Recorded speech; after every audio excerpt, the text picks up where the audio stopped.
For decades, the assumption was that Western military technology created a total security umbrella. Between American carrier strike groups patrolling the waters and Israel's Iron Dome guarding the skies, the region appeared locked down by billion-dollar conventional defenses. But recent retaliatory strikes have proven otherwise. Those expensive defense networks are vulnerable, and they are actively being breached. Iran bypasses head-to-head combat. Instead, they rely on asymmetric warfare. This involves engineering weapons that exploit the specific geographic and technological blind spots of their heavily armed adversaries. The reality is that technological superiority no longer guarantees total security. A multi-billion-dollar shield can be neutralized by cheaper, hyper-specialized workarounds. To understand how they bypass advanced air defense networks like the Iron Dome and Arrow systems, we have to look at the Fatah-2 hypersonic missile. This diagram shows a standard ballistic missile launching and following a predictable parabolic arc. Because the flight path is so stable, defense algorithms can calculate exactly where the missile will be and launch an interceptor to destroy it in midair. But the Fatah-2 breaks this pattern. Once it reaches the edge of the atmosphere, it detaches a hypersonic glide vehicle equipped with a movable nozzle. This allows the warhead to maneuver unpredictably at speeds up to Mach 20. Mach 20 is 20 times the speed of sound, or roughly 10,000 miles per hour. By dropping to a lower altitude and performing sharp, erratic zigzags, sometimes called a dragon tail, it confuses radar systems and causes the defensive rockets to miss. This technological threat is compounded by geography. Israel is compact. At its narrowest point, the entire country is only 9 miles wide. This lack of physical land area practically erases the time available for radar detection, civilian warning, or evacuation when a weapon approaches at extreme speeds.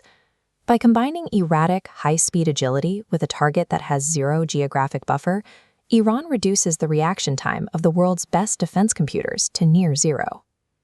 Moving from the sky to the sea, the conflict focuses tightly on the Persian Gulf and the Strait of Hormuz. The Persian Gulf presents a physical constraint for the U.S. Navy. The waters here are shallow, making it a dangerous and restrictive operating environment for massive American nuclear submarines. Iran counters American size with their Ghadir-class diesel-electric mini-subs. These submarines are designed to sit completely silent on the shallow seafloor, waiting to ambush passing carriers with heavyweight torpedoes. This underwater threat operates alongside their primary naval tactic, the swarm. Iran does not intend to fight an American destroyer one-on-one. Instead, the objective is to overwhelm the ship's defensive radar by presenting far more targets than the system can track and destroy at once.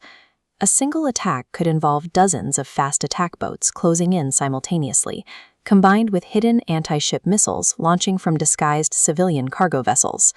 They also deploy smart sea mines that listen for specific acoustic signatures.